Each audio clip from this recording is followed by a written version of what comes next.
Apocalipse, capítulo 10. Estou ouvindo, mas eu tento arrumar aqui, colocar mais. Está tendo eco. Aqui, acho que pode resolver. Agora melhorou. Capítulo 10, verso de número... Aliás, capítulo 11. Falei o 10, mas é o 11. Peço perdão. 11.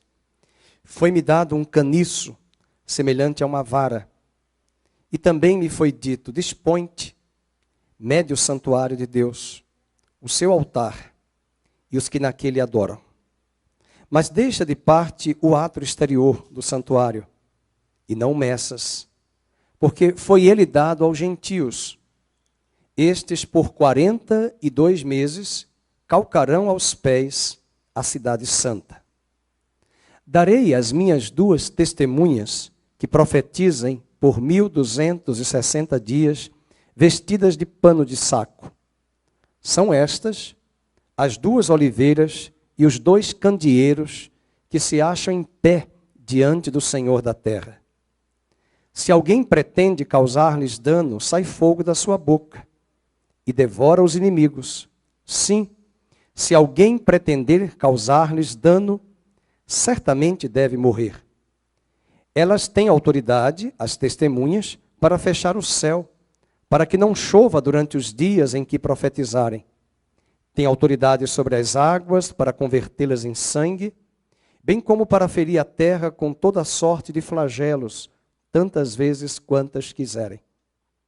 Quando tiverem então concluído o testemunho que devem dar, a besta que surge do abismo pelejará contra elas e as vencerá e matará.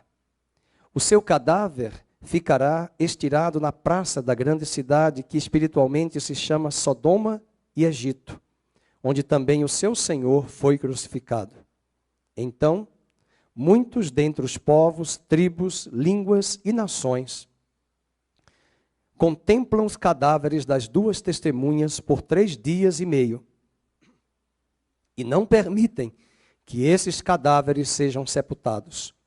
Os que habitam sobre a terra se alegram por causa deles, realizarão festas e enviarão presentes uns aos outros, porquanto esses 2 profetas atormentaram os que moram sobre a terra.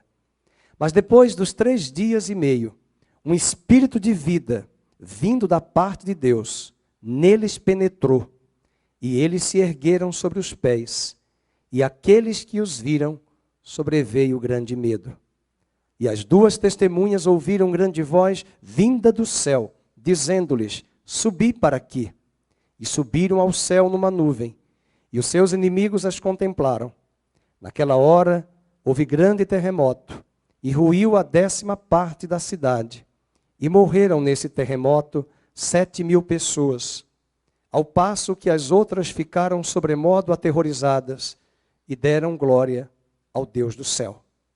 Passou o 2º ai, eis que, sem demora, vem o 3º ai.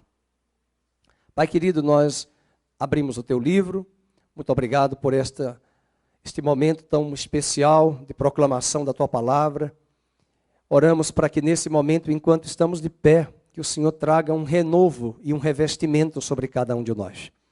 Que o Senhor tire de sobre a igreja esse espírito de medo, de pessimismo, de caos, e comece a lavar as nossas vestes, lavar os nossos olhos, lavar o nosso coração, lavar a nossa mente do engano, da mentira, do pecado, lavar a nossa mente da cegueira, da incredulidade, do pessimismo e da linha de raciocínio que esse mundo vê, enxerga e pensa, para que a nossa mente seja não a mente deste século, mas a mente de Cristo. Oramos para que o Senhor quebre aqui hoje de manhã cadeias, prisões, amarras, mágoas sejam tratadas aqui hoje de manhã, perdão seja liberado, vidas sejam curadas e ministradas pela graça do Senhor. Que o Senhor libere a tua palavra e edifique a tua igreja e repreenda também toda espécie de distração em nossa mente, para que todo o nosso ser esteja cativo em obediência à tua palavra e à tua voz. Em nome de Jesus oramos. Amém. Você pode sentar. O capítulo 11 ainda é um capítulo de interlúdio entre a sexta e a sétima trombeta. Pastor Felipe já pregou a sétima trombeta, mas eu ainda estou no interlúdio. Entretanto, quando falamos desse interlúdio, é a transição da sexta trombeta, chegando na sétima, e a sétima descortina as taças da ira de Deus. Mas eu confesso que os capítulos 10, 11, 12 e 13 são capítulos difíceis. Muita simbologia, e você precisa ter um pouquinho de paciência. Você que nos assiste, nos acompanha pela TV, pela internet, você que está aqui em casa, na igreja local, fisicamente, tem um pouco de paciência. Sua mente pode dizer assim, não estou entendendo nada. Você vai entender sim, você é inteligente. Você tem a mente de Cristo. E você precisa entender que o livro do Apocalipse é um livro de muita simbologia. E muito cuidado, qual a fonte do Apocalipse de comentário que você vai estudar. Nós vamos falar de coisas aqui que agora, dependendo do feedback do olhar de vocês, eu vou dizer, esse complicou. E na hora que eu começar a trazer algumas especulações, por exemplo, eu já sei que alguém já tem a pergunta aqui na cabeça para mim. Pastor, e esses 42 meses? Pastor, e esses 1.260 dias? Você vai contar esses dias? Fala para mim. Pastor, e esse santuário que foi medido, a fita métrica mediu? Olhem bem para mim, pura simbologia.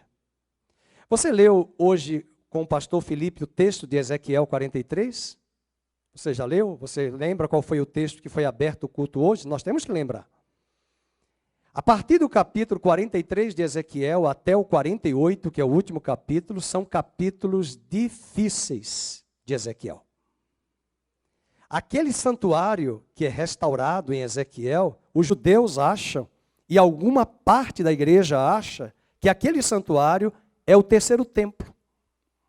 Você vai a Jerusalém hoje, ali onde está o Muro das Lamentações, você vai encontrar móveis que já estão prontos pelos judeus para o terceiro templo. Nós não somos da linha que cremos que haverá um terceiro templo. Sabe por quê?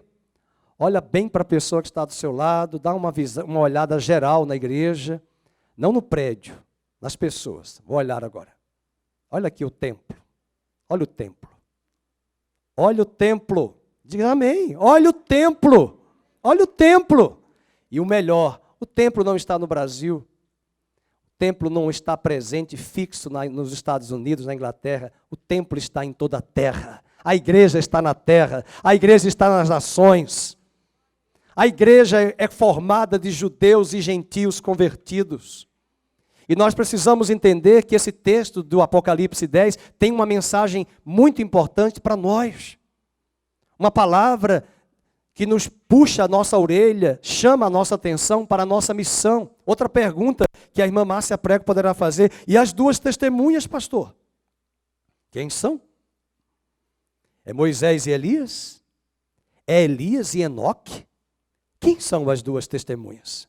Se você der uma olhada lá na novela, eu confesso que vai desmantelar a sua cabeça tudo que nós vamos ouvir hoje aqui. Porque se a sua matriz for que Elias e Enoque, ou Elias e Moisés virão, eu digo para vocês, pela Bíblia, que possivelmente não são eles, e eles não virão. Imagina Elias e Enoque em Nova York. Já pensou? Elias em Nova York, em Roma. Elias e Enoque em alguma outra cidade do mundo, pregando o evangelho. Admoestando com o cajado de Elias e a barba de Elias e de Moisés, nos tempos de 3.000 anos atrás, 2.700 anos atrás. Eu não acredito. É simbologia. Então temos que ter um pouquinho de paciência para aprendermos o que devemos extrair desse capítulo 10, o capítulo 11. A igreja, no capítulo 11, ela vai restaurar aí, na visão do apóstolo João, a missão da igreja. Nós vamos encontrar nesse capítulo a proteção da igreja. Nós vamos encontrar nesse capítulo a proclamação da igreja. Nós vamos encontrar nesse capítulo a perseguição e o triunfo da igreja. E mais do que isso, o surgimento do reino de Deus pregado por meio da igreja. O capítulo de número 11 simboliza no capítulo 21, verso 15. Vamos voltar para o capítulo, vamos avançar para o capítulo 21, verso 15. Abra seu livro de Apocalipse, no capítulo 21, verso 15. Aquele que falava comigo tinha por medida uma vara de ouro para medir a cidade. Que cidade é essa que vai ser medida? A Nova Jerusalém. Essa medida é física, é literal? O Duílio já está dizendo não, não é literal. É uma medida simbólica. O versículo 15 diz: as suas portas, a sua muralha, com muito respeito à igreja do Evangelho Quadrangular, a cidade é quadrangular, é quadrado, 4 lados iguais. Mas é uma simbologia. Essa cidade de Jerusalém celeste, ela foi medida.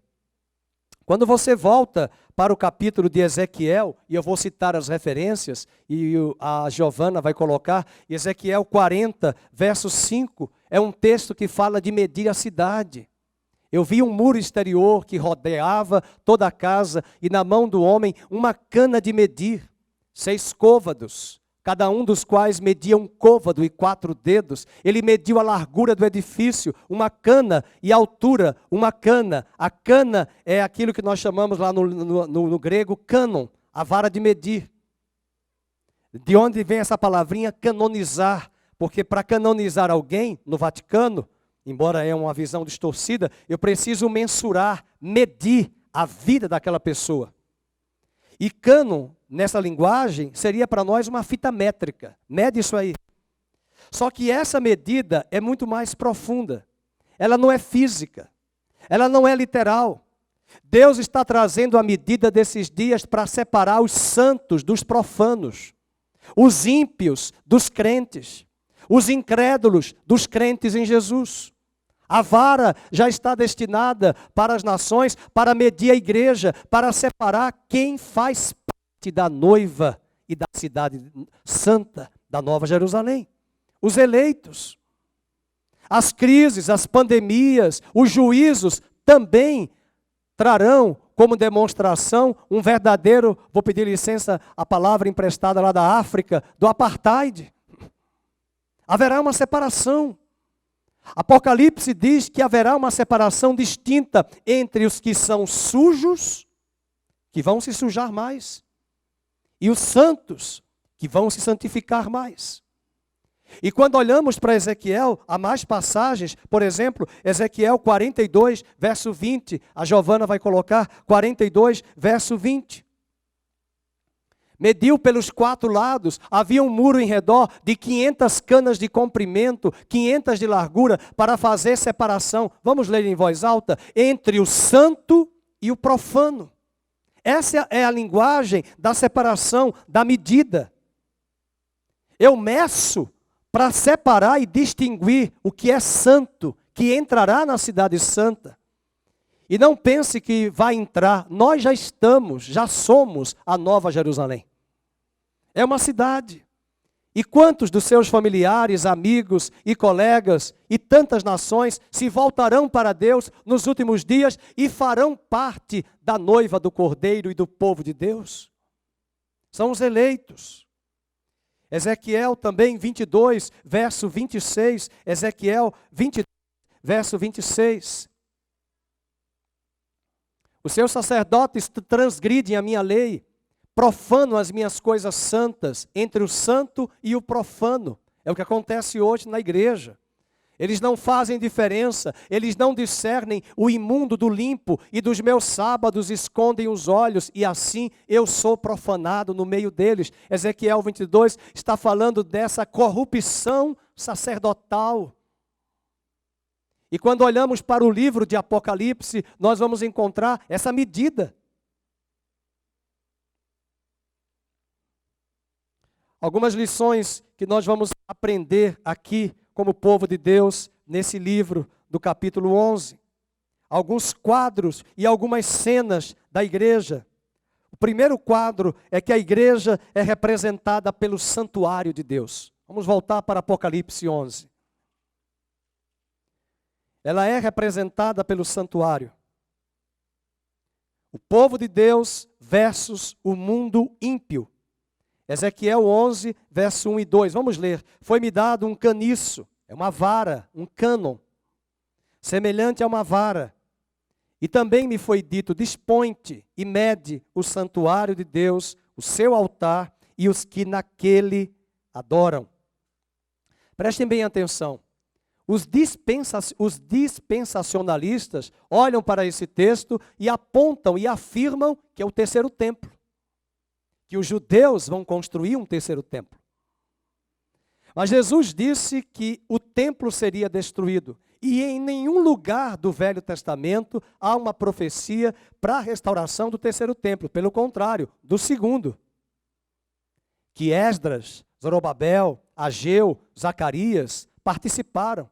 E Ageu profetizou, a glória da segunda casa será maior do que a primeira. E é de fato, porque a segunda casa era menor em relação ao templo de Salomão. Só que no primeiro, Jesus Cristo não entrou naquele templo. No segundo, a glória de Deus foi vista. Cristo Jesus é a glória de Deus. Vimos nele a glória do unigênito do Pai. E ele entrou no templo em Jerusalém.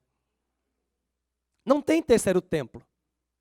Você sabia que se houver um terceiro templo e os judeus ofertarem sacrifícios de animais, anularão os sacrifícios? O sacrifício de Cristo, que é o último, perfeito. Não tem mais sacrifício. Aqueles que creem no discurso de que haverá um terceiro templo, é porque entendem, veja a confusão, os que creem que a igreja terá, que Israel terá um terceiro templo em Jerusalém, eles creem porque eles são dispensacionalistas e defendem a tese de que a igreja subiu. E se a igreja subiu e vai ter o arrebatamento antes, ela subiu, Israel ficará aqui na terra. Essa é a ideia, porque eles separam Israel da igreja, como se Deus fosse, com muito respeito, a Dona Flor e seus 2 maridos. Deus casado com 2 mulheres. Deus, a igreja foi, agora ele tem Israel. Deus não tem 2 povos. Se você ler Efésios capítulo 2, a Bíblia diz que de ambos os povos, judeus e gentios, Deus fez um. Deus fez um. Deus não é um queixinho caído por Israel apenas. É um queixinho caído também pelo Brasil, pela Argentina, pela Venezuela, pela França, pela África do Sul, por Angola, por Níger, pela Nova Zelândia, pelo Haiti, pelo Panamá, pela Costa Rica, tudo que país você pode colocar, porque Deus é o Deus de todas as nações. E Ele prepara Abraão, que gera Isaac, que gera Jacó, que gera os 12 filhos, que traz uma tribo, a tribo de Judá, que vem Davi, que há um juramento de que o descendente de Davi virá e possuirá as nações da terra. Alcançará as nações pela pregação do Evangelho, judeus e gentios. E agora João, nessa visão, recebe a palavra profética, mede o santuário. Zacarias capítulo 2, verso 1, vamos ler, vamos colocar na tela. Zacarias capítulo 2, verso 1, ele também fala dessa alegoria de medir. De medir. Ninguém vai conseguir medir uma cidade. Hoje você mede pelo radar. Aliás, pelos satélites. Como é que vem a conta do seu IPTU? Quando é que aumenta? Vai fazer uma construção sem comunicar à prefeitura. Daqui a pouco vem aquele aparelhozinho. E daqui a 6 meses, a conta do cifrão aumentou. Construção, IPTU, aumentou. Por quê? Aqui também ele vai medir, mas essa medida não é humana.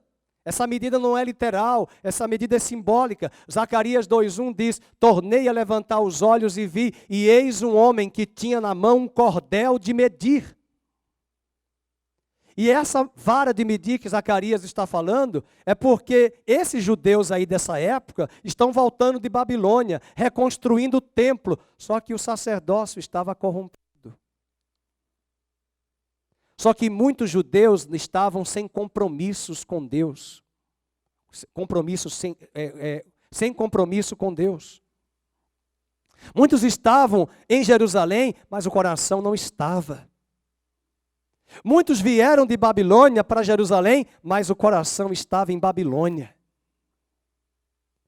E os dias que estão à nossa frente são dias difíceis, e um anjo vai medir no céu e na terra a igreja para saber quem é das igrejas a igreja de Cristo. Porque membros nós somos. Ser igreja não é ter um cartão de membresia e um cargo. É uma posição. É uma identificação. A vara está destinada para medir. Um grande comentarista diz que a medida é a imunidade contra danos. Não é à toa que Apocalipse 21, a Nova Jerusalém, versículo 15 e 17, está cheia de medidas para dizer que lá os mentirosos não entrarão. Os prevaricadores não entrarão, os feiticeiros não entrarão, os adúlteros não entrarão. Eles não entrarão porque a cidade está selada, lacrada, protegida pelo sangue de Jesus, somente quem é lavado no sangue. Nós precisamos entender isso, queridos. Nós ficamos procurando o templo e o anjo está falando para João algo muito mais profundo. É um verdadeiro apartheid. Sem racismo, lógico. Na África do Sul teve apartheid, mas por racismo. Mas é um verdadeiro apartheid no sentido de apartar o iníquo do santo. O santo do profano. Esse é o tempo. Não é diferente dos selados, dos 144 mil. O capítulo 7 de Apocalipse, quem estava aqui? Quem são os 144 mil? Os israelitas? Não, não existem mais a tribo de Azé, a tribo de Naftali, a tribo de Benjamim, a tribo de Gade. Essas tribos não existem. É uma simbologia. São 144 mil. Esses 144 mil contados. Eu estava ouvindo essa semana a Bíblia em Apocalipse e a pessoa falando 12 mil. Da tribo de Gad, 12 mil. Da tribo de Azé, 12 mil. E eu fazendo caminhada, 12 mil. E 12 mil. Até eu me cansei. Ouvindo no áudio, 12 mil. E estava em inglês. 12,000, 12 mil, 12 mil, 12 mil. É uma medida. Não é literal. Isso para mostrar que, do ponto de vista de Deus, os eleitos já estão estabelecidos na eternidade. Porque se Cristo morreu antes da fundação do mundo, só Ele sabe, na presciência, a totalidade de todos os eleitos da igreja de Cristo, da velha e da nova aliança. É o povo de Deus. O verso 11, 2 diz muito claro isso, capítulo 11, verso 2, mas deixa de parte o átrio exterior. É preciso entender a linguagem. Deixa de parte o átrio exterior do santuário e não o meças. Marque isso aí, você vai entender isso agora. Quem ficava no átrio, no templo de Jerusalém? Os gentios que não tinham aliança com Deus, lá no Velho Testamento. Então aqui na Nova Aliança, ele está dizendo uma linguagem, os pagãos, os incrédulos, os profanos, os iníquos, os que não creem, fiquem de fora. Não fazem parte da cidade santa.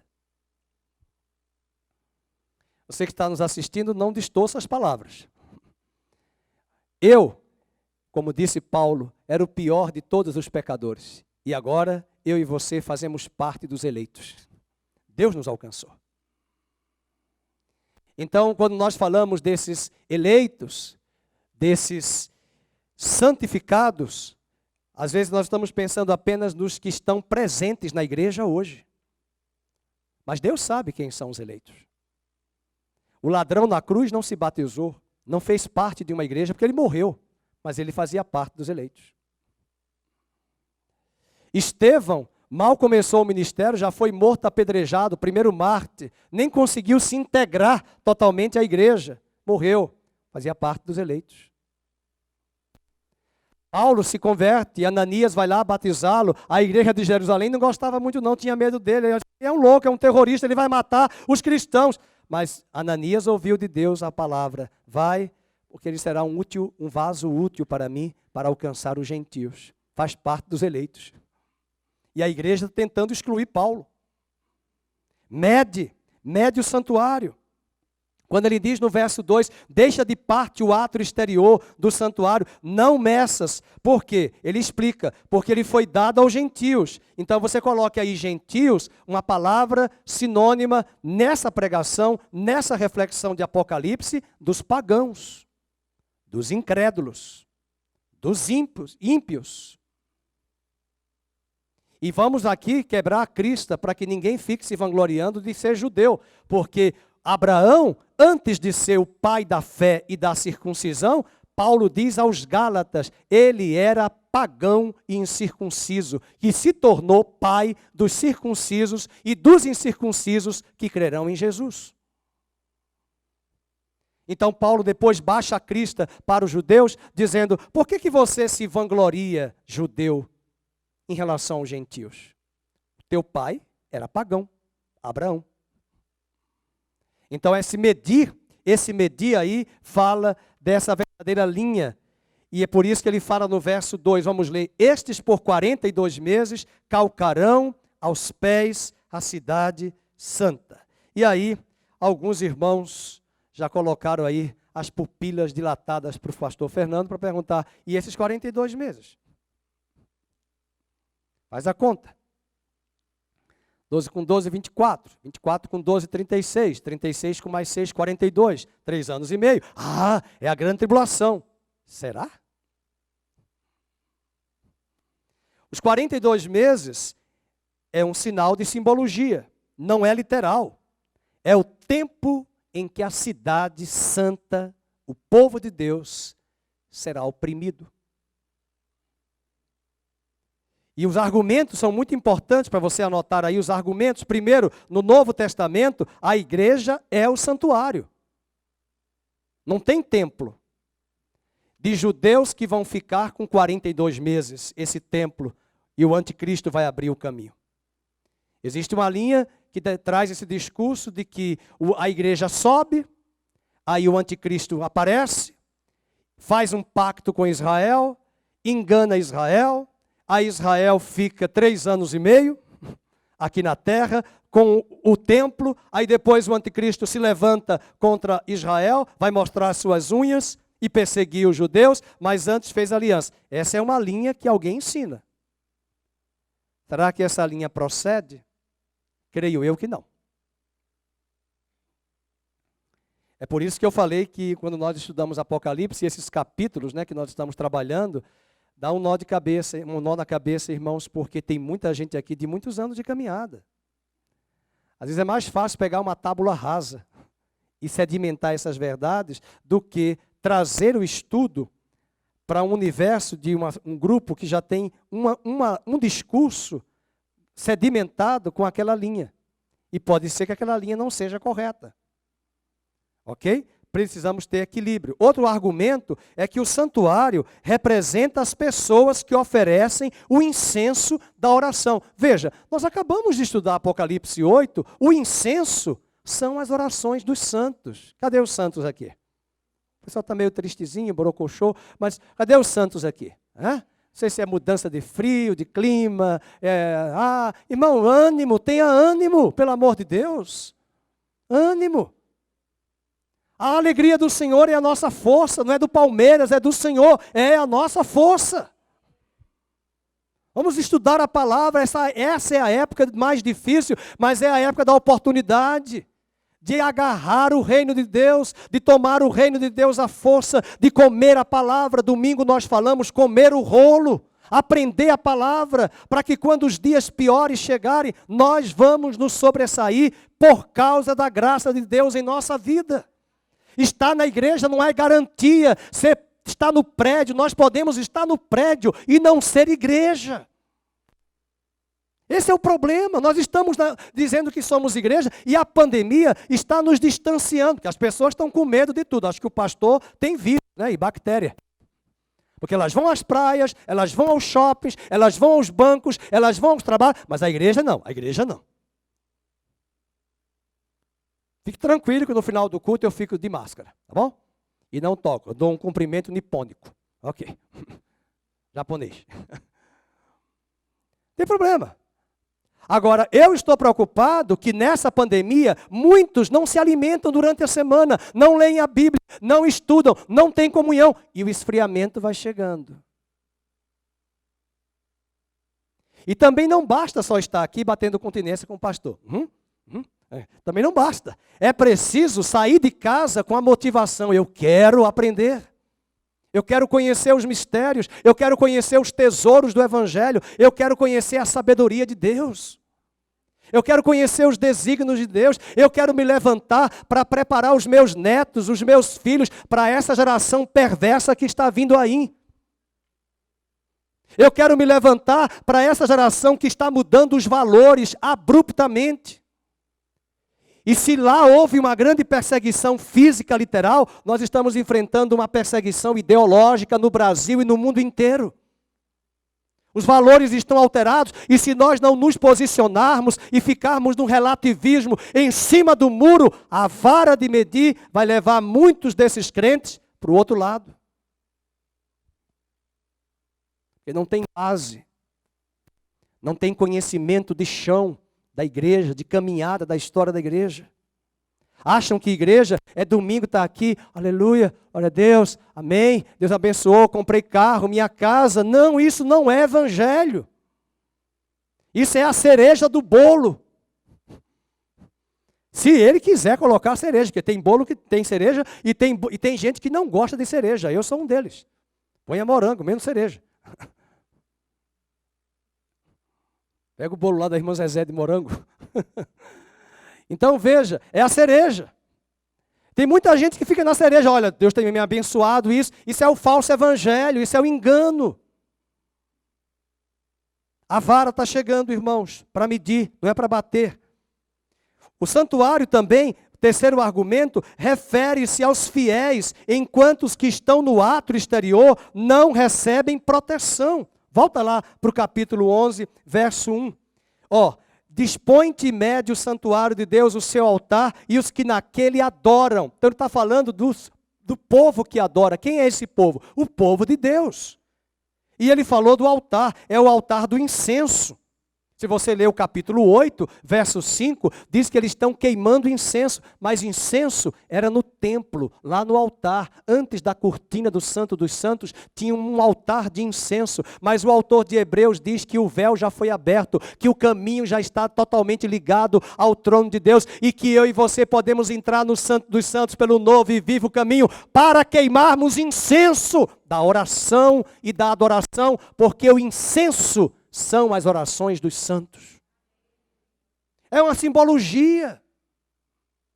Imagina cristão queimando incenso. O único incenso que eu permito são essas lojas maravilhosas aí de shopping que você entra, que ela entra ali, a fumaça agradável, né, de perfume, diz assim, compra-me. Entre e compra-me. Mas vai ver os preços. Compra-me, venha. Aí é gostoso, mas esses incensos do ocultismo, eles são simbologia para atrair demônios. São práticas do ocultismo. O santuário e o átrio, nessa simbologia, referem-se às pessoas. Quem é o santuário? O povo de Deus. Quem é o átrio? Os pagãos. Os incrédulos.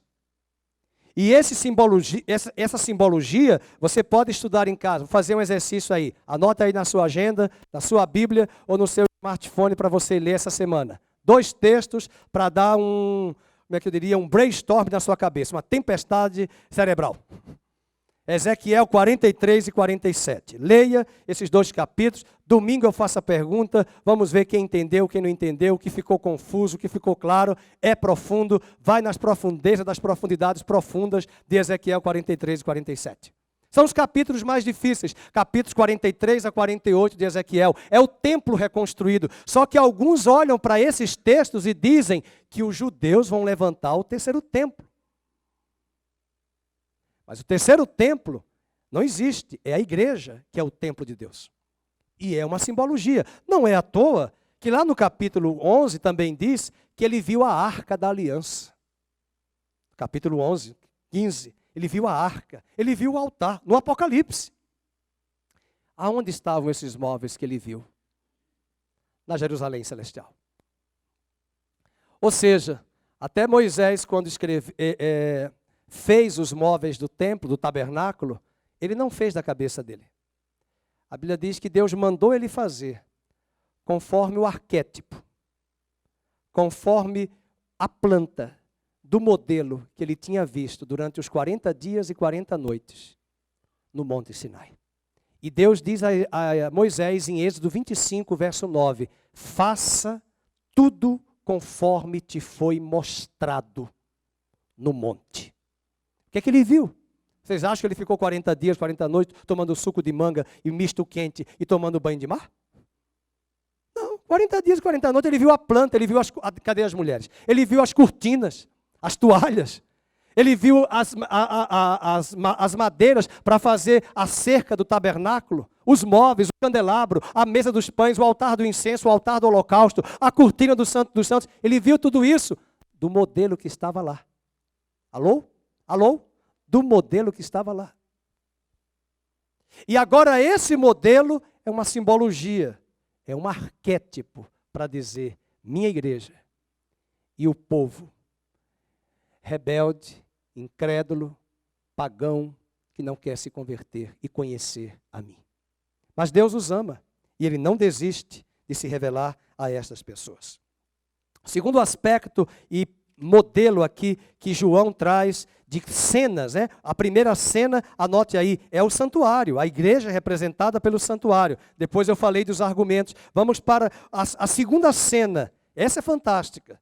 Ela é representada pelas duas testemunhas. E alguns já estão olhando, Moisés e Elias.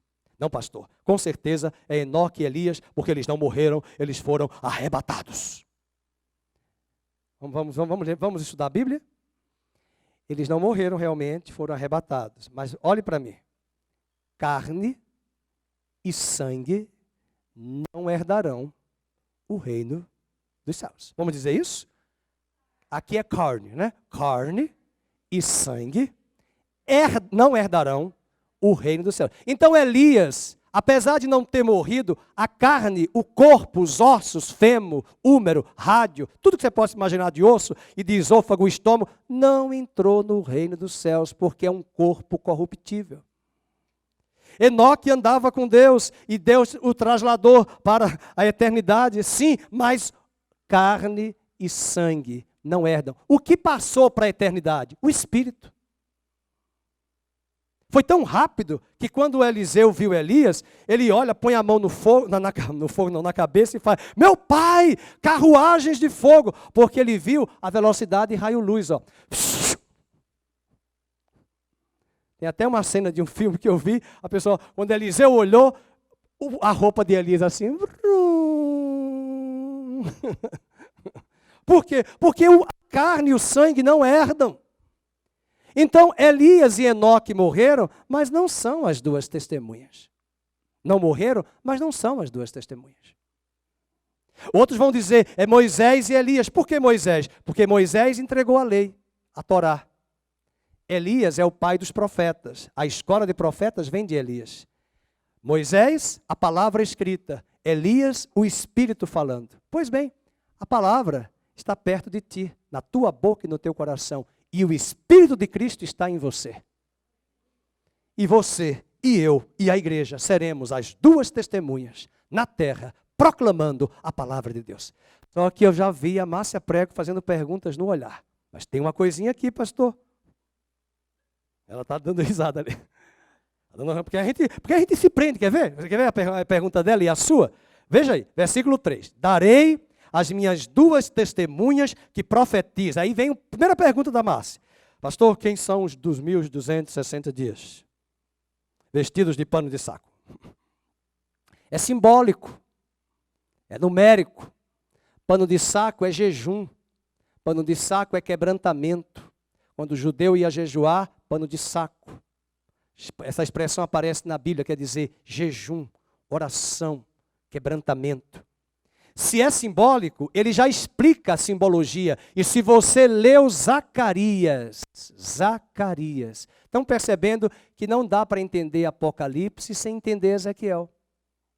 Não dá para entender Apocalipse se não entender Zacarias. Aliás, Zacarias, o pastor Felipe deu uma aula alguns anos atrás no Antigo Templo, onde nós estudamos, é um dos livros mais apocalípticos em termos de visões que se coadunam com as visões de João do Apocalipse. Então não tem nada novo. Na verdade, o que Deus fala para João, ele falou para Zacarias. Por exemplo, Zacarias capítulo 4, ele diz assim: estas são as minhas duas oliveiras, as minhas duas testemunhas. Sabe quem são as duas oliveiras na época de Zacarias? 2 homens. Josué, que não é o Josué de Moisés, é outro Josué, e Zorobabel, que era o governador, autoridade política, e Josué, o sumo sacerdote. Então essas duas testemunhas, Deus chama para encorajar o povo de Israel, que voltou do cativeiro babilônico, para construir o segundo templo, e Deus diz: vocês dois são minhas duas testemunhas, minhas duas oliveiras. Veja o capítulo 11, verso 4. São estas as duas oliveiras, os 2 candeeiros que se acham em pé diante do Senhor da terra. Se alguém pretende causar-lhes dano, sai fogo da sua boca e devora os inimigos. E se alguém pretender causar-lhes dano, certamente deve morrer. Bem, Martin Lloyd Jones, ele já morreu, né? Foi professor, foi pastor e médico. Foi ele que deu Romanos lá em Londres durante 12 anos. 12 anos pregando Romanos todo domingo. Se o pastor Fernando fizesse isso, o povo ia sumir da igreja. Então, pastor, só prega Romanos? Prega Romanos? 12 anos. Pois bem, Martin Lloyd Jones, na interpretação dele, ele dizia que as duas testemunhas eram o Velho e o Novo Testamento. Dá para aceitar. A Bia ficou mais ou menos. Depois, um outro, o William Hendrickson, que é esse que nós nos pautamos muito, e o Simon Kistemaker diz que essas duas testemunhas, a lei e os profetas. Muito bem, dá para aceitar. A lei, Moisés, ele entrega a lei, Elias, o cabeça dos profetas. Você vai hoje a Israel, visita o Monte Carmelo, você vai encontrar o busto de Elias. Por quê? Porque ele é o cabeça dos profetas. Foi ele quem criou a escola de profetas, preparando os profetas. E os profetas falavam como? Em nome do Espírito. Como é que os profetas diziam? Assim diz o Espírito do Senhor.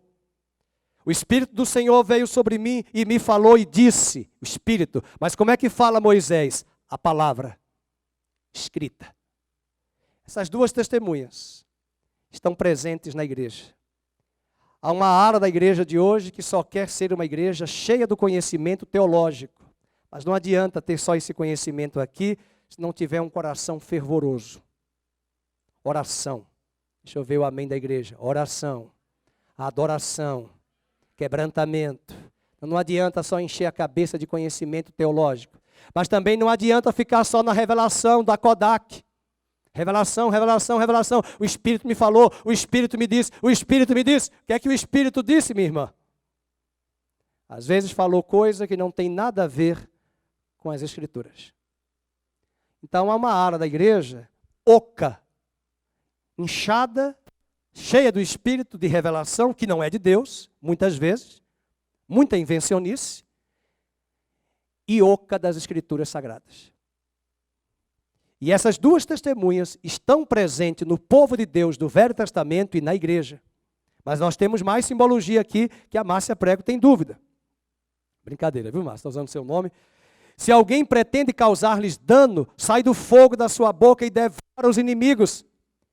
E se alguém pretender causar-lhe dano, certamente deve morrer. Elas têm autoridade para fechar o céu. É por isso que alguns dizem que é Elias. Mas não é, é só uma simbologia. Porque Elias trancou os céus.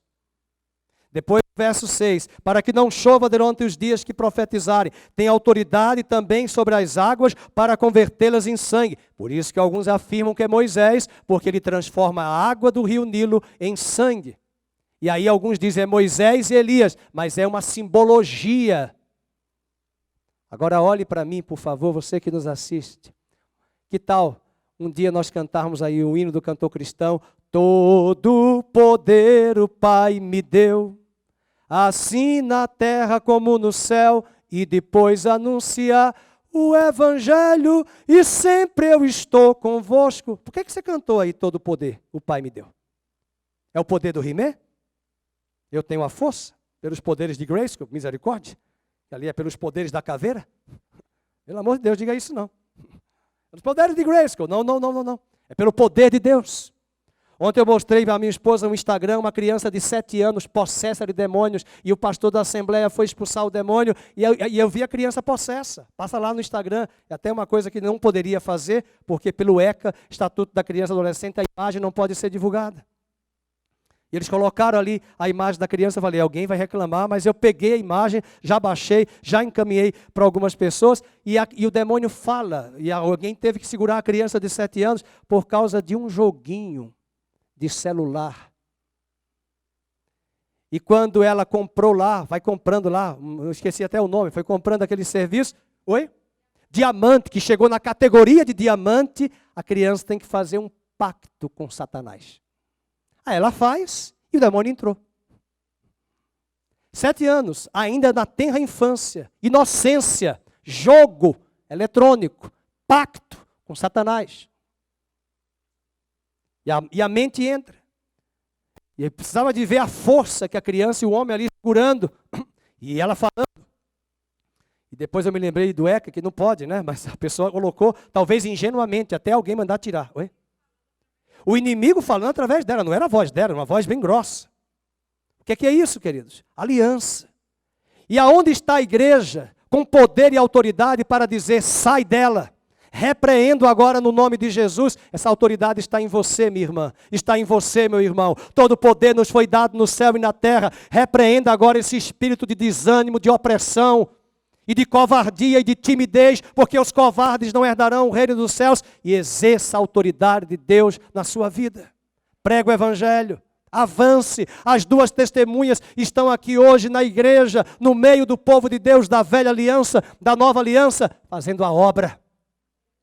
Não é Moisés e Elias que virão, é tudo uma simbologia. E vocês vão ver, mas pastor, as 2 testemunhas vão morrer. Sim, todo dia a gente morre. É necessário que eu morra, que eu cresça, é necessário que eu diminua para que ele cresça. É necessário que eu morra, o velho homem, para que o novo homem se renove. E a história da igreja, eu vou mostrar, é uma história de grande perseguição. Continuando, o povo de Deus é chamado, por exemplo, no livro do Apocalipse, ele é chamado 12 tribos, 7 candeeiros, o povo de Deus é chamado de reis, sacerdotes, noiva, Jerusalém celeste, santuário e 2 testemunhas. As 2 testemunhas também eram um método de Jesus, 2 em 2. Vão os 2. Você já foi fazer a obra sozinho?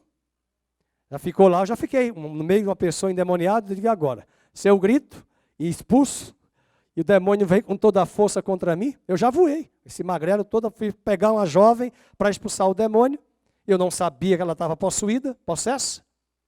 Quando eu peguei no braço, sem exagero, mais ou menos daqui, dessa cadeira, ela me empurrou, eu fui bater na parede, voando, com a força dela. Magra, mais magra do que eu. Foi de magro para magro. Mas tive que chamar vários homens para segurá-la. Possessa. E ela me contou depois por que ela foi fazer naquela igreja, na nossa igreja lá em Maceió. Olha só, ela tinha ido nos terreiros fazer pactos com as entidades para tirar o namorado dela que acabou com ela e estava com outra. E ela queria que ele voltasse. Aí foi para as entidades não resolveram. Ela disse que veio para a igreja. Ela veio para a igreja para pedir a Deus que ele voltasse. Porque já que não deu certo no ocultismo, quem sabe na igreja evangélica eu consigo.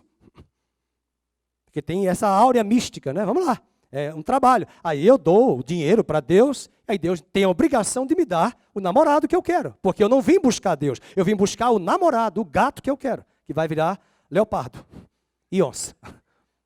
E depois lobisomem. Aí, resultado, ele chegou. Ela chegou. E aí me incomodava, porque enquanto a pastora e os pastores estavam dirigindo o louvor, ela se rebolava, se requebrava numa sensualidade no santuário. E o pastor Nário dizia, Fernando, fica olhando aí essa jovem. Eu ficava atrás dela. E ela se requebrando, se rebolando na hora da adoração. E com muito respeito ao auditório, ao púlpito, eu não vou falar o nome da entidade. E eu falei, isso é isso aqui. Levamos para o gabinete. Se manifestou. E ela falou tudo. A entidade falou. Estou aqui porque ela veio pedir ajuda ao seu Deus. Porque ela não conseguiu conosco o que ela queria. O que é que ela queria? E aí ele contou tudo. E ela não sabia de nada. Quando eles saíram dela, eu perguntei para ela, isso. Quem me contou? As entidades que estavam em você. Você fez pacto. E a igreja tem medo de entender isso. Olhando para o ministério de Jesus, olhando para o ministério do apóstolo, olha a escola bíblica. Domingo passado, nós estudamos aqui que Paulo ficou com uma mulher com espírito de adivinhação, vários dias, ela elogiando ele, massageando o ego dele. E ele não entendeu, tentou discernir. Que história é essa que essa mulher fica o tempo todo massageando o nosso ego, dizendo isso? Mas um dia ele teve o discernimento, volta-se para ela e diz, espírito de engano, saia dela. Paulo comeu, chegou à ilha de Malta, dizer Pátimos, a ilha de Malta, e ao chegar naquela ilha, uma cobra o picou. Aí o povo disse, ele vai morrer, porque ele mal chegou, a serpente, a víbora já picou. Paulo deve ter se lembrado. Pegarão em serpentes e escorpiões, e se beberem alguma bebida mortífera, não lhes fará dano algum. Paulo ficou tranquilo, não usou Rivotril, nem Lexotan, nem gritou, nem expulsou demônio algum. Ficou caladinho, as horas passaram. Você não morreu, não? Não, estou vivo. Aqui na ilha de Malta, vim pregar. Já tem gente ali me esperando, o público está doente com diarreia, disenteria. Está na Bíblia, viu? Disenteria, diarreia. Eu vou lá, é infecção intestinal. Eu vou lá orar, não tem antibiótico, não tem bactéria. Vai ter oração. E diz a Bíblia que ele chega lá e eles achavam que ele ia morrer, porque Paulo aplicou a palavra pela fé.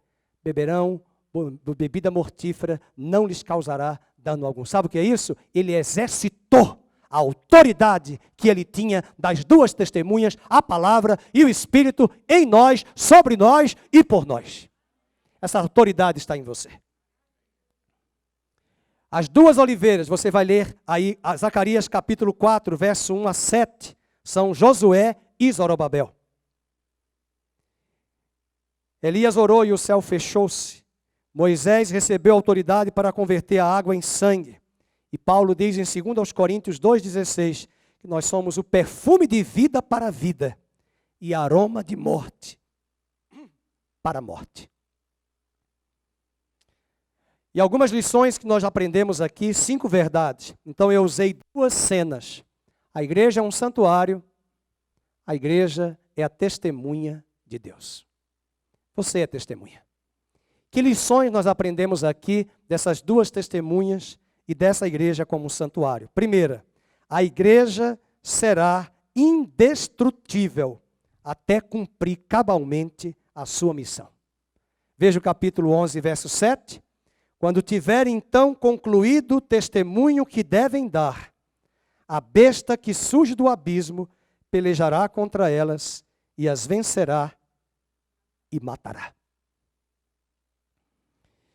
As testemunhas, elas são preservadas até concluir o testemunho.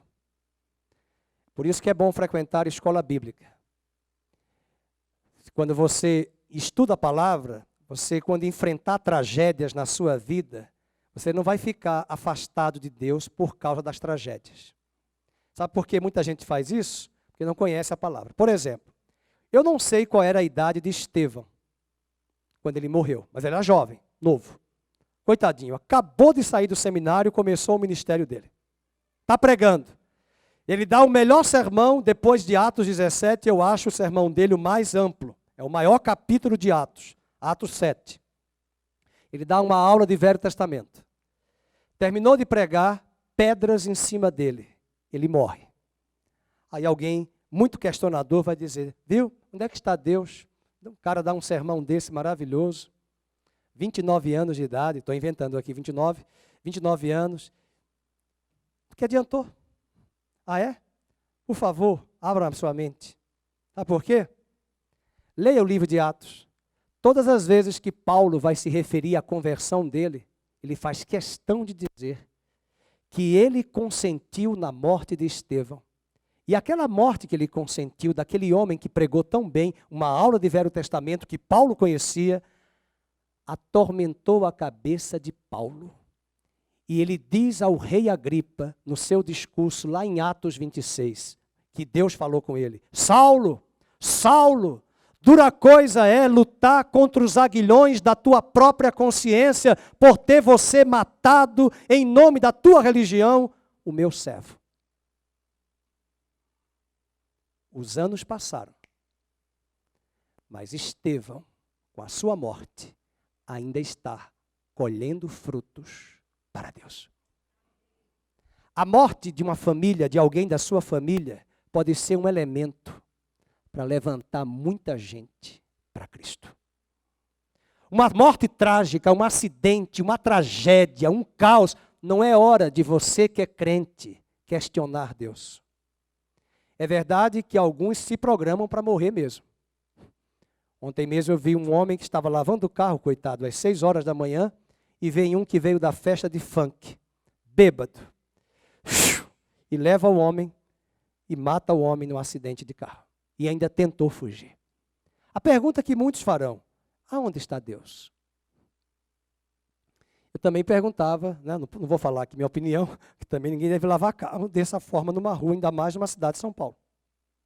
Que lavasse na calçada, mas ele estava para o lado de cá. Aí o carro e levou. Mais de 100 km por hora numa rua que é para andar 40. As perguntas vêm. Os questionamentos a Deus serão feitos. Mas o povo de Deus entende, a história da igreja é uma história de sangue. Dê glória a Deus por você estar aqui sentado nessa cadeira com ar-condicionado, embora está com calor ainda, aqui num ambiente gostoso, veio de carro para a igreja. Lembre-se, nas aulas de história, os franceses huguenotes que vieram da França com a ideia da reforma de Calvino, chegaram aqui, foram expulsos e foram mortos. Hoje nós temos liberdade de pregar o evangelho nesse país, mas eu conheço igrejas lá no Nordeste que meu sogro plantou e pastoreou, que o senhor Padre Cícero e Frei Damião dizia aos cristãos católicos para incendiarem as igrejas batistas e as Assembleias de Deus e queimarem as Bíblias dos bodes. Sangue derramado neste Brasil. Portanto, a história da igreja é uma história de muita perseguição. O anticristo vai fazer guerra contra os santos e vai vencer. Veja o capítulo 13, verso 7. Ele tem feito isso. Foi-lhe dado também, capítulo 13, que pelejasse contra os santos e os vencesse, e deu-se-lhe ainda autoridade sobre cada tribo, povo, língua e nação. O anticristo receberá essa autoridade, seja se for uma pessoa, seja um sistema, para perseguir a igreja. E muitos morrerão como Estevão, mas darão um testemunho. E os que ficarem vivos, glória a Deus, vamos continuar fazendo a obra e não em cima do muro, se posicionando e fazendo a obra do Senhor. Segunda lição que aprendemos aqui, que a igreja será perseguida e sofrerá a morte. Ai, pastor, não quero isso não. Mas Estevão enfrentou. Meus irmãos, percebo que a guerra aqui no Brasil é muito ideológica, a perseguição. Mas nesse exato momento, em vários países do mundo, cristãos são queimados, decapitados e mortos. É que a mídia não vai passar. Ela cerceia as informações do país Brasil, quanto mais as informações de cristianismo. Não interessa, eles não vão divulgar. Mas se você pegar movimentos missionários fortíssimos, como Missão Portas Abertas, da igreja perseguida, você vai ver que pessoas no século 21 não são dezenas, são centenas e milhares mortos diariamente. Perseguidos como igreja, pelos países que elas estão. A própria Rússia, na Revolução Russa de 1917 até hoje, persegue o cristianismo. Hoje eu ouvi o pastor da igreja presbiteriana de manhã falando que os irmãos da Rússia estão ouvindo a pregação dele em inglês, mas que eles estão sendo perseguidos na internet, para que as legendas que saem em inglês da pregação não sejam transmitidas. Eles não podem ouvir a pregação do pastor, em português e em inglês. Isso é perseguição. Na Coreia do Norte, nem se iluda. Vai na Coreia do Sul, uma bênção. Vai na do Norte. Vai no Irã. Vai na Rússia. Vai em alguns lugares de etnias africanas, ali no continente africano. Você não consegue entrar. Feiticeiros mandam queimar e matar crentes em alguns lugares da África. Isso é perseguição, isso é morte, isso é martírio, em nome do Evangelho. E nós precisamos entender. O amor vai esfriar. Mateus 24:11 diz que a igreja vai sofrer. O amor vai esfriar de muitos, mas Deus terá um remanescente fiel e a igreja será indestrutível, porque quanto mais batia na igreja, dizia o bispo da Universal para Dona Hebe Camargo, que já morreu, ela perguntou, por que quanto mais bate, mais cresce? Ele disse, Dona Hebe, a igreja é omelete, mais bate, mais cresce. Oh, teologia maravilhosa essa, omelete, falou uma coisa boa. E ela não entendia nada. Por que quanto mais bate, mais cresce? Porque é omelete. Quanto mais a igreja se acomoda, ela se amolda ao Deus deste século, aos ditames deste mundo. Mas quando ela é perseguida, ela enfrenta a perseguição, ela se posiciona. Falei domingo sobre a questão da flor de lis. Muita gente, não estamos decepcionados. Se você está firmado em Cristo, mesmo que você fosse membro daquela igreja, você sairia ou ficaria para dar suporte, ou procuraria uma outra igreja local que estuda a palavra. Não, eu estou decepcionado. Eu quero dizer que eu estou decepcionado com o meu pecado, que precisa mudar. Agora, com a flor de lis, que ela se levante na força do Senhor, se arrependa se for confirmado. Agora, ninguém tem que estar olhando isso. Isso é desculpa para não caminhar com Cristo. Ou talvez aderiu à igreja, foi membro da igreja, mas não teve uma experiência sólida com Cristo e as Escrituras Sagradas. E como eu tenho dito, a pandemia está sendo ótima, em certa medida, provocada pelos homens também, infelizmente, políticos e governantes, mas também muitos cantores estão deixando de receber cachês altíssimos. Porque usam dessa estratégia para passearem nas igrejas, para receberem ofertas, cachês, pastores, e Deus está dando a régua, o cânon, a vara de medir também em meio à pandemia. Porque existe isso, que também nos escandaliza, e foi isso talvez que começou lá no ministério, de tantos outros ministérios, e ninguém é melhor do que ninguém, isso pode acontecer com qualquer um de nós, e que Deus nos livre, Deus nos guarde. Ore pelos pastores e ore pela sua liderança. Vamos finalizar.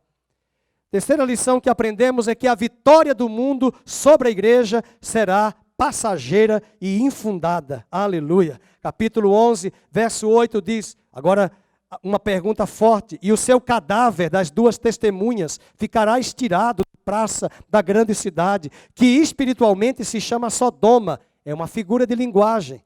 É Sodoma e Egito. Por que Sodoma e Egito? Corrupção.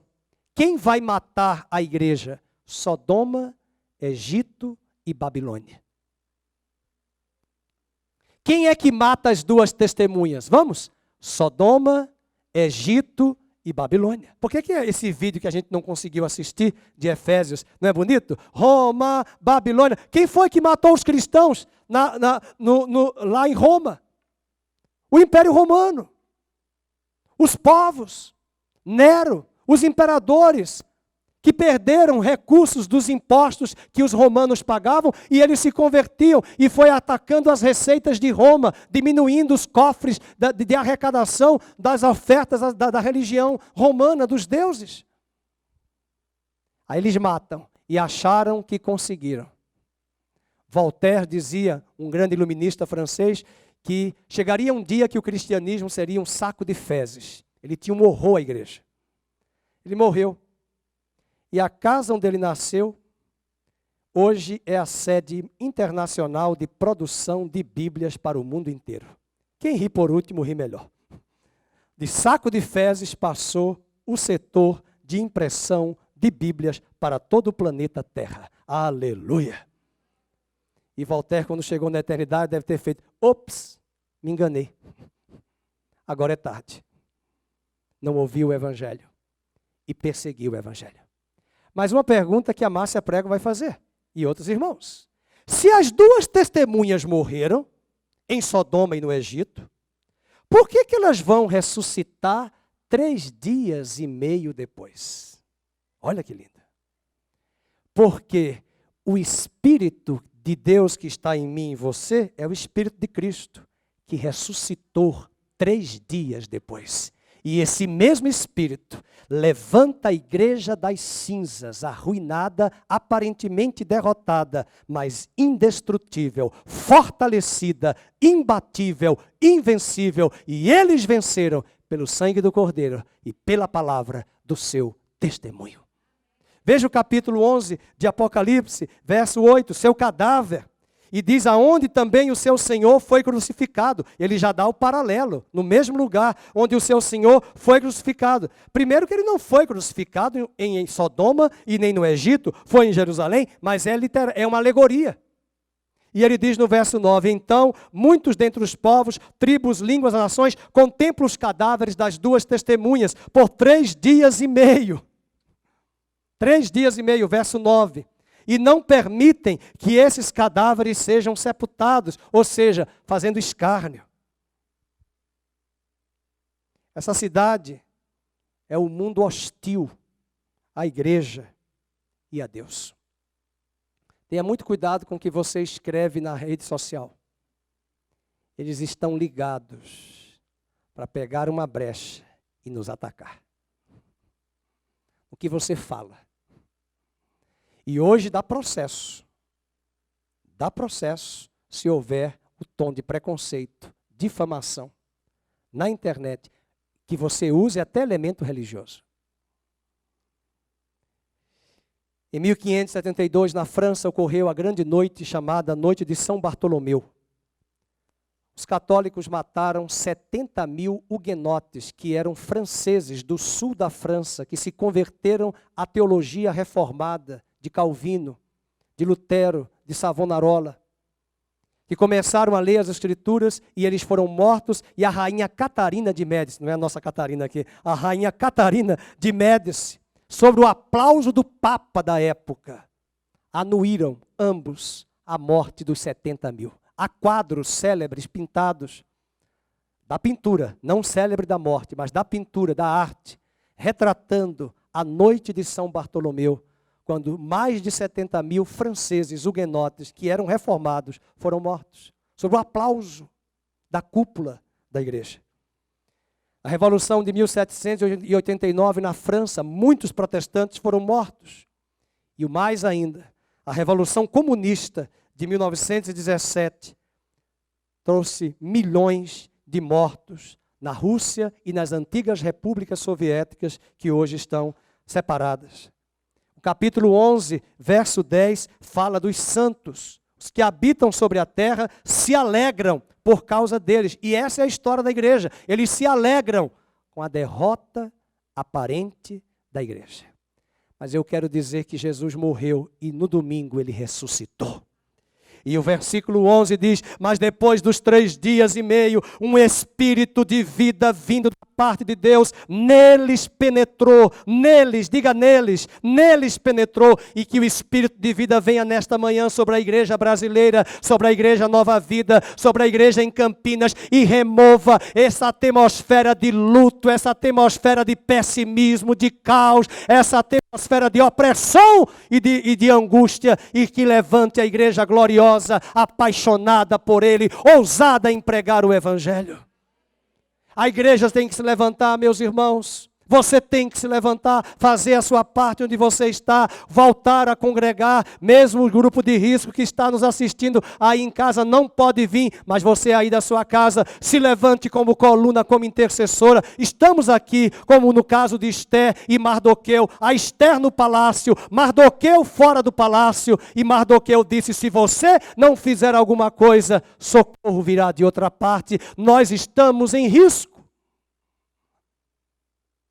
Um risco de um cristianismo tão maravilhoso que Deus levantou nessa nação, de uma igreja esfriar, esmorecer, perdermos a solidez daquilo que Deus construiu por causa de uma pandemia, pelas vozes e falácias que damos ouvidos. E o quarto e último ponto é a ressurreição gloriosa de uma igreja indestrutível. Capítulo 11, verso 11. Depois dos 3 dias, esse Espírito da parte de Deus veio, penetrou, e eles se ergueram sobre os pés, e aqueles que os viram sobreveio grande medo. São eles que vão ter medo. Eles deram a risada, eles torceram pela derrota da igreja, mas a igreja se levantará. E o versículo 13 e 14 conclui esse pensamento dizendo: e naquela hora houve grande terremoto, e ruiu a 10ª parte da cidade, e morreram 7.000 pessoas, ao passo que as outras ficaram sobremodo aterrorizadas, e deram glória ao Deus do céu. Isso mostra que quando eles torciam pela derrota da igreja, Deus levanta das cinzas a igreja, pelo poder da ressurreição. O mesmo Espírito que ressuscitou a Cristo dentre os mortos, ressuscitará, vivificará, levantará a igreja. E ela será instrumento de Deus para pregar o Evangelho. E Deus trará o juízo, porque de Deus não se zomba. As nações que zombaram receberão.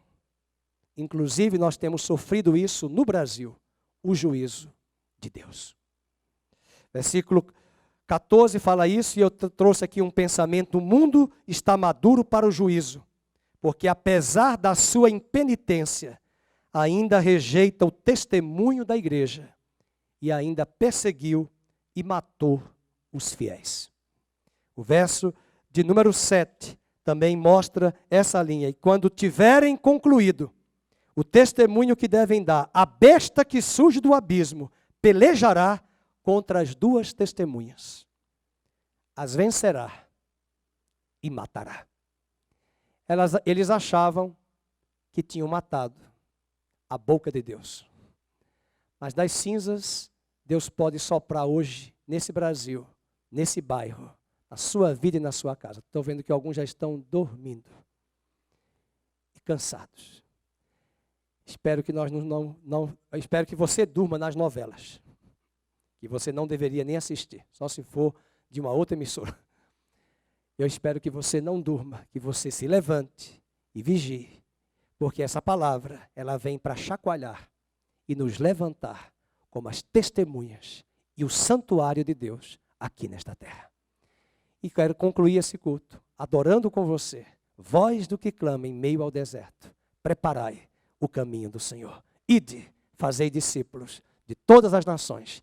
E vamos orar para que Deus revista-nos com poder.